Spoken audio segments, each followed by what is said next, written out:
Entonces, ¿qué hacemos, doctor, para llevarlo mejor? Buenas tardes. Buenas tardes, ¿cómo te va, Agustina? Bueno, todos los cierres de ciclos resultan conflictivos para los seres humanos. Nos moviliza mucho el fin de año, la Navidad, el cumpleaños, la sensación de que un ciclo se cerró y tenemos que comenzar uno nuevo. Nos pasó con el jardín de infantes, con la primaria, con la secundaria, incluso con la universidad. Cuando uno termina la universidad está lleno de inquietud respecto de qué va a hacer después, de qué va a trabajar, cómo le va a ir en la profesión. Y por supuesto, la Navidad está en las vísperas del Año Nuevo y estamos en una época de balance. Es la época de hacer brindis y es interesante un poco conocer la procedencia de la palabra brindis. ¿Por qué viene el brindis? En el brindis habitualmente, ¿qué le deseamos a los seres queridos con los que nos encontramos? Salud. Claro. ¿Por qué? Porque es el bien más preciado, porque el ser humano puede privarse de cualquier cosa, va a sufrir, por supuesto, su felicidad se va a ver afectada si no tiene todo lo que anhela, pero obviamente teniendo posibilidades económicas y no teniendo salud, las posibilidades económicas no sirven para nada. El origen del brindis viene de hace muchísimos años, del siglo XVI.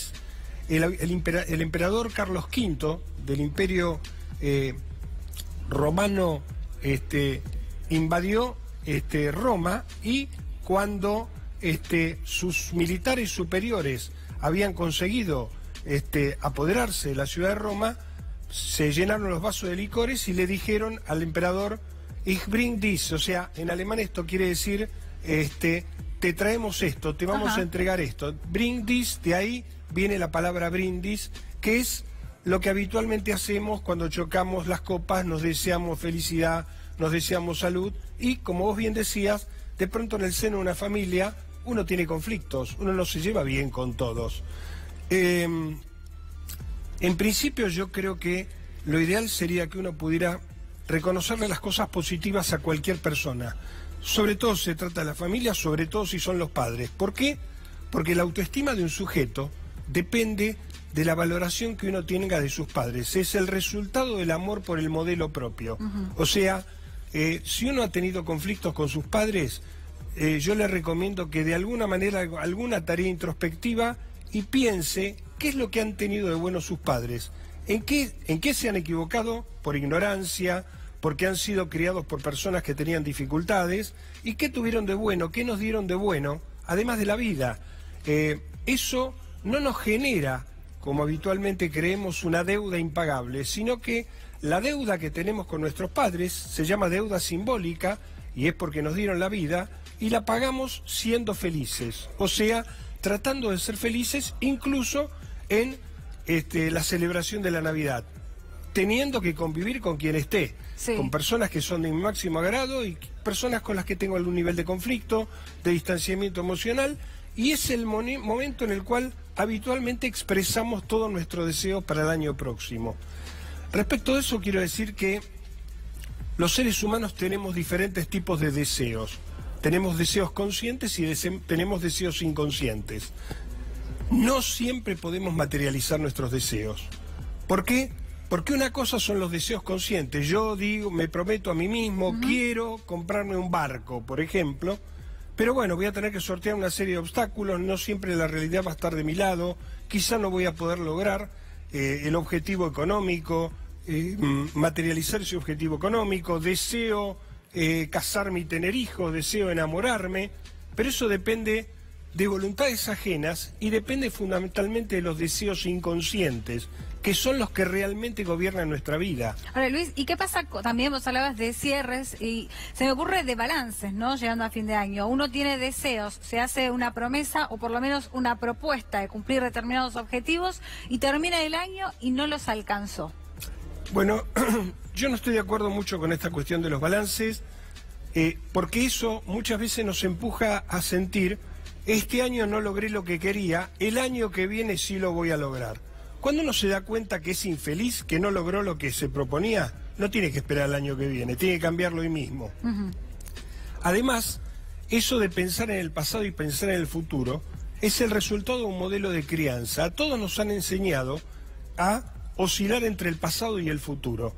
Cuando uno está situado en el pasado, habitualmente lo que tiene es melancolía, tiene remordimientos, tiene culpa de las cosas que supuestamente hizo mal, de los errores que cometió, y cuando tiene excesivamente puesto su mente en el futuro, habitualmente tiene miedo, porque hace proyectos y no sabe si los va a poder cumplir. Claro. En el único momento en que realmente el ser humano es feliz o está satisfecho, es cuando vive en el presente. Es el axioma básico de la filosofía budista. Es por eso que durante la relación sexual, en el momento del orgasmo, uno no está pensando en lo que hizo ayer o lo que va a hacer mañana, sino que está en un tiempo totalmente presente.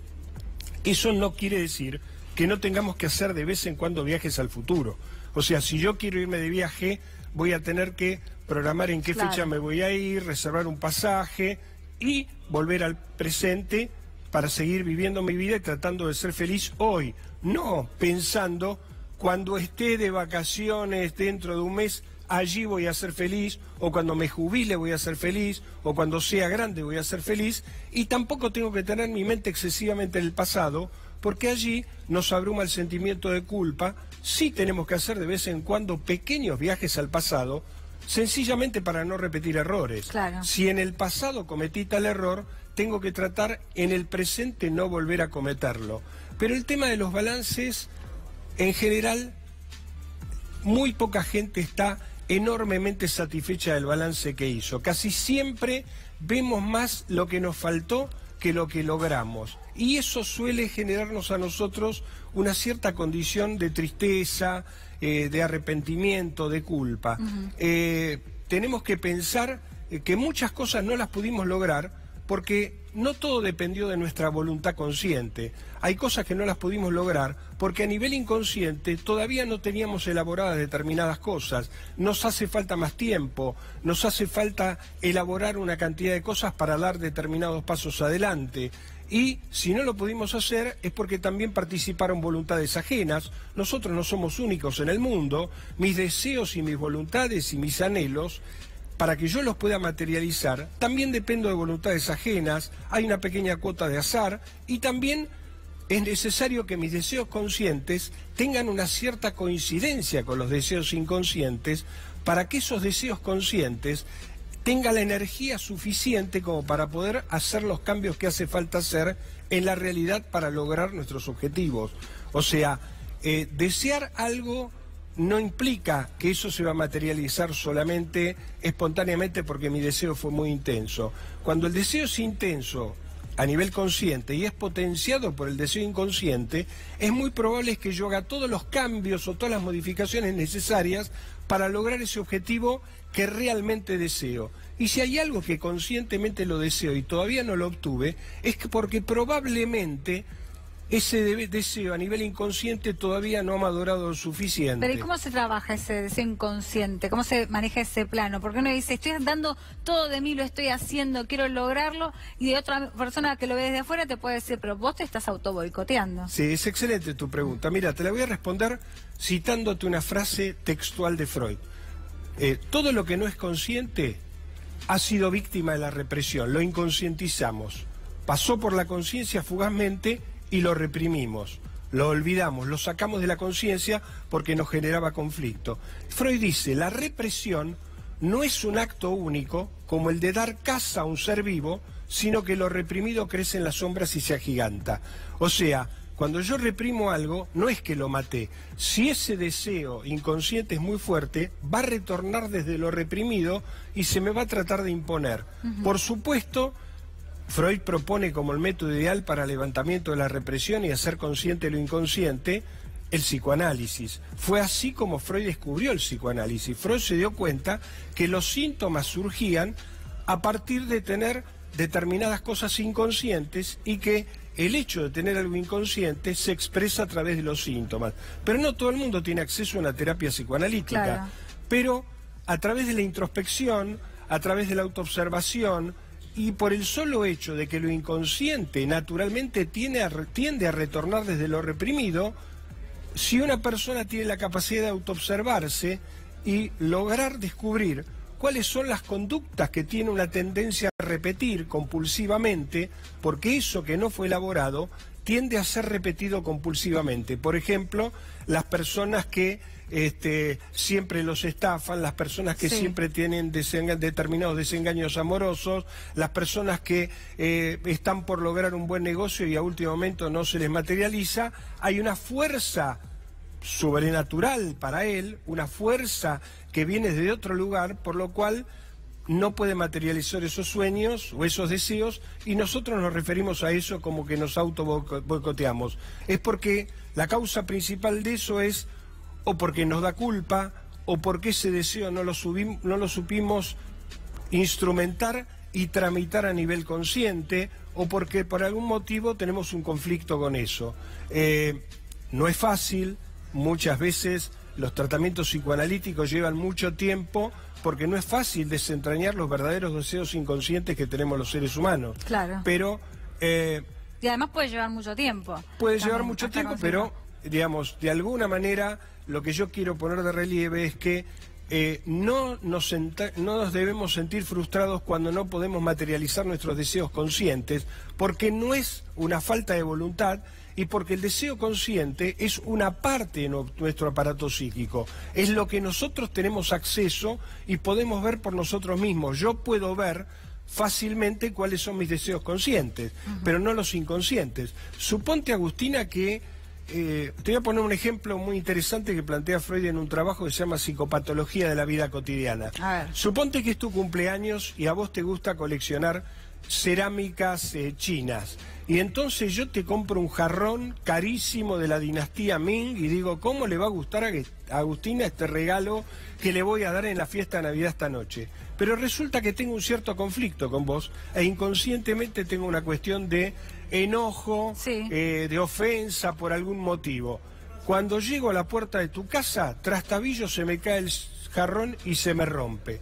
Mi deseo consciente era agasajarte y hacerte el regalo, pero allí se me impuso un deseo inconsciente que implicaba la cuota de ambivalencia, las ganas de gratificarte y las ganas de no gratificarte, y prevaleció allí el deseo inconsciente. Luis, para volver un momento aquí a lo que tiene que ver con estas fechas, ¿no? Hay un tema que se habla muy a menudo que tiene que ver con las pérdidas. ¿Quién no ha transitado una pérdida importante en la familia, una amistad muy cercana, que hace que las fiestas en realidad dejen de ser una fiesta, que te quite las ganas de celebrar, de reunirte? ¿Cómo se sobrelleva eso? ¿Cuál es la actitud que uno se debe permitir en esta época? Respecto a eso te voy a decir dos cosas. Primero, por supuesto que a todos nos duele perder seres queridos, y la natural tendencia que tenemos es a lamentar la ausencia de esa persona y no a celebrar el haberla conocido. Hay un montón de experiencias que hemos tenido la posibilidad de vivir con nuestros padres, con nuestros hermanos, con nuestros primos, que hacen que en el momento que esa persona se muere, nos sobrevengan dos clases de angustia. Por un lado, la idea de que no lo vamos a ver más. Y por otro lado, la muerte de un ser querido también nos alerta acerca de la finitud de nuestra propia vida. Es una injuria narcisista, es como si desde afuera nos estuvieran diciendo, así como se murió tu papá, así como se murió tu mamá, también te vas a morir vos. Y esa idea nos aterroriza, nos angustia. A nadie le gusta pensar en que alguna vez nos vamos a morir y nos vamos a perder la maravillosa experiencia de estar vivos. Pero lo que tenemos que poder hacer, si podemos, es celebrar la experiencia de haber conocido a esa persona. Mientras esa persona estuvo viva, nos dio cosas, nos enseñó cosas, y además, en el caso particular de los padres, de los hermanos, frente a la pérdida, el resultado de esa experiencia se transforma en una identificación secundaria. En una parte de mi aparato psíquico hay algo de mí que se identificó con mi papá, con mi mamá, y yo mientras esté vivo voy a tener una especie de diálogo interno con ellos. A veces me pasa a mí que yo estoy haciendo algo o hago un comentario y digo, uy, esto mismo lo diría mi papá. Nos pasa a todos. Sí, exactamente. O de pronto estoy haciendo algo a casa, digo, uy, ¿qué diría mi mamá que nunca hice nada en mi casa? Si ella volviera del más allá y me viese haciendo estas cosas, seguramente haría algún comentario. Bien. Y yo creo que hay que poder disfrutar de las personas que tuvimos la suerte de conocer. Todos nos han dejado algo, todos nos han enriquecido, y los duelos también forman parte del enriquecimiento de las experiencias vitales. O sea, la Navidad es un momento en que tenemos que disfrutar de los seres que tenemos, tenemos que expresarles que los queremos, tenemos que darles la gratitud por existir, por tener la relación que tienen con nosotros, por darnos cariño y también recordar con alegría a esas personas que ya no están. No tenemos ni que hacer un momento de tristeza por lo que no están y olvidarnos también de los que sí están y que necesitan demostraciones de afecto, reconocimiento, lo mismo que necesitamos nosotros. En general yo digo que tenemos que tratar al otro como nos hubiera gustado ser tratados. Luis, nos quedamos con eso, que es un